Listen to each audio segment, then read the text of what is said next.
Hello, everyone. This week, I would really like to talk to you all about something called emotion regulation. First and foremost, I would like to disclaim that I hate the name of this module, emotion regulation.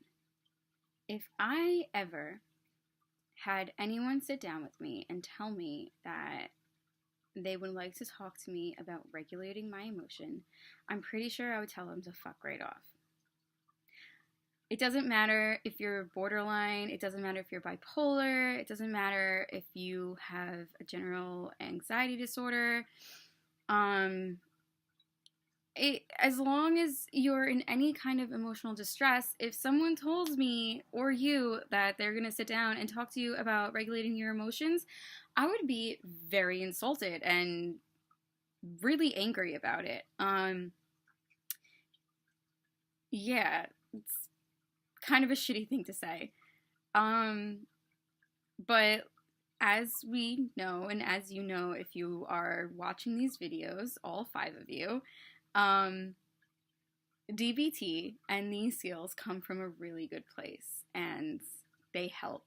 Otherwise, I wouldn't be making these videos. I would be wallowing in my depression and I would be writing really depressing poetry. So please keep in mind that, again, this is coming from a really helpful and good place. So, emotion regulation. There are a couple of different skills that go hand in hand with this module, but I'm going to talk about three major ones. I'm going to consult my notes, and that's why I'm going to keep looking down. But the first one is mindfulness of current emotion. We spoke about mindfulness as an entire module the last video I made. And as I said, mindfulness is critical to DBT. Without it, you really wouldn't be able to get very far in DBT, in my personal experience. Again, when we say we're overwhelmed, we get trapped in that cycle of just being speechless over our emotions and just getting tossed around in them. So the minute we're able to identify what emotion we are feeling is when we can start making efforts to change our emotion, identify what we need to change in order to change our emotions into a more positive and active emotion. Which brings me to the second skill, which is opposite to emotion action. When you are depressed, all you want to do is nothing. You just want to be depressed. You want to embody it. You don't want to do anything. You want to lay in bed. Sometimes you don't want to eat. Sometimes you don't want to see anyone. And it's death. It's death on wheels. It's death embodied as an emotion. A lot of people will say, when I was at my most depressed and I wanted to actively change it, I just got up every day and I went for like just a walk to out the door and back, just a walk to the end of the driveway and back, just a walk here to the mailbox and back.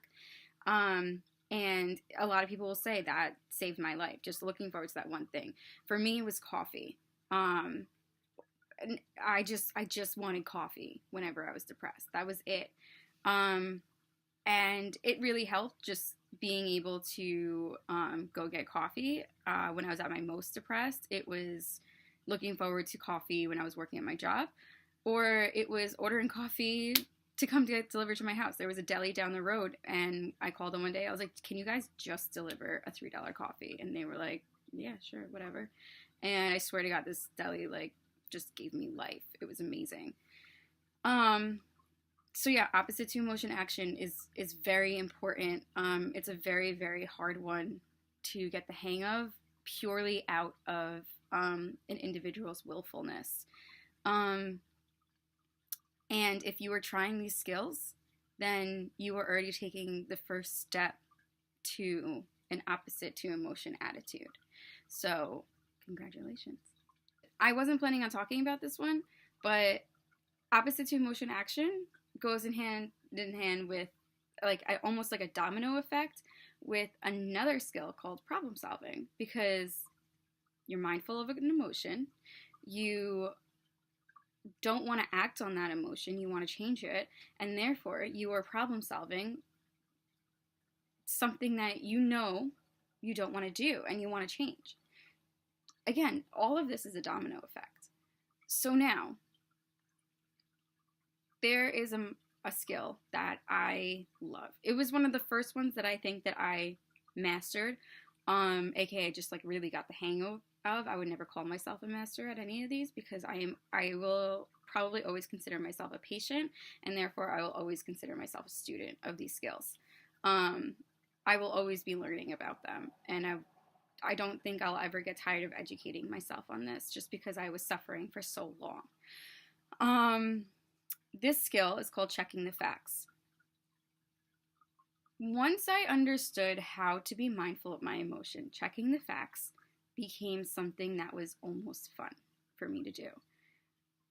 I have a problem with becoming depressed and being okay with staying depressed.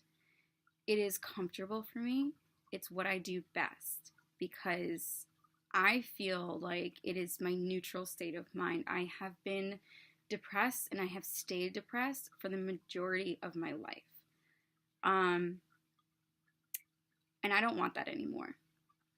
So when I get in that state of mind, it is in my best interest, and I know this now, to make sure to look back on the things that may have led me to this state of mind and to see if my current state of mind fits the actual facts of the situation.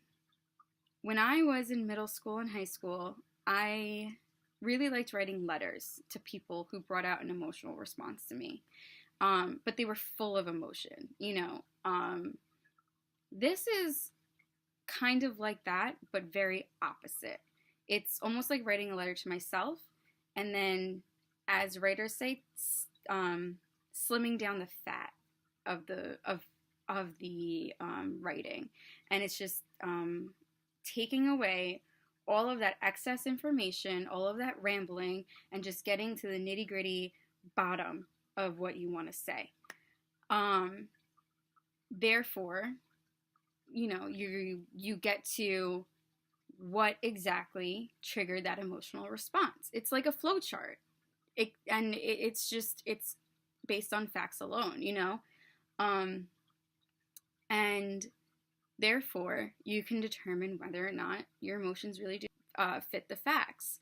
And you can determine, or you can try to determine, with the help of people that you trust, like my therapist and my closest friends, whether or not you want to change that emotion. Which, again, where opposite to emotion action come in, and problem solving come in.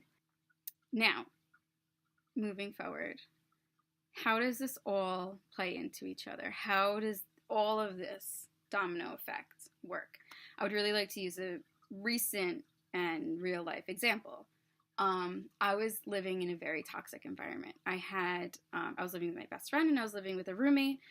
And this one roommate was driving me crazy. I was regressing in my mental health. I was getting so dysregulated that I started using the word overwhelmed again because I couldn't pinpoint my emotion. And I knew that my best friend was getting dysregulated as well, and I was worried that there was a pack mentality going on, and I couldn't identify my emotion. And so I had a session with my therapist about it, and we were able to identify the emotion, which was anger, because I felt like my home was being threatened at that time. And since I felt this emotion so intensely, I was worried that I was playing into a borderline stereotype of feeding off of emotion, and there's a stereotype that when we become angry, we become manipulative monsters. And so I had to sit there and check the facts, like, is my intense emotion appropriate? And we sat there and we checked the facts, and she helped me realize that yes, given the history of what was going on and given the intensity and the buildup of what was going on, I truly believe that was okay to feel. Did I want to act on it? I wasn't sure. And there were times where I needed to sit back and perform opposite to emotion action and not lash out and not react. And instead, I needed to problem solve. When the intensity got to be too much, my problem solving became me moving out. And unfortunately, I left that home. And that was a bummer for sure. But it also made me realize that, again, this isn't all chemical. This also has to do with environmental circumstances. Now, I understand that not everyone is lucky as me. I went home to my parents. I moved back in with my parents. And I know that's not an option for a lot of you, and I feel for you, I do. But please try to take care, not just take care of yourself, but to take care of your environment as best as you can. And please note that even though your environment and getting out of a toxic environment seems impossible, it's only improbable. And there's always a way out, and there will always be people to help you out. So that was me. That was my domino effect of becoming mindful of my current emotion, of checking the facts of my current emotion, of needing to do an opposite to emotion action, which was staying in the house and protecting my ego. And then there was the problem solving going on.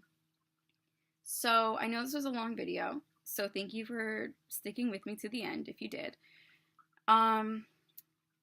But that's how emotion regulation works. And by the time you get to the end of it, it does help calm you down, because it takes away that intensity and it helps you validate yourself, and it helps you validate what got you into that intense state of mind. There are more skills that go into emotion regulation, but I think that I will be talking about them with interpersonal relationships, which is going to be the next module that I talk about. So again, thank you. I hope you all have a wonderful rest of the week. And yeah, if you have any questions, leave some comments, or you can reach out to me directly. I love you all. Thank you for the support. Happy day.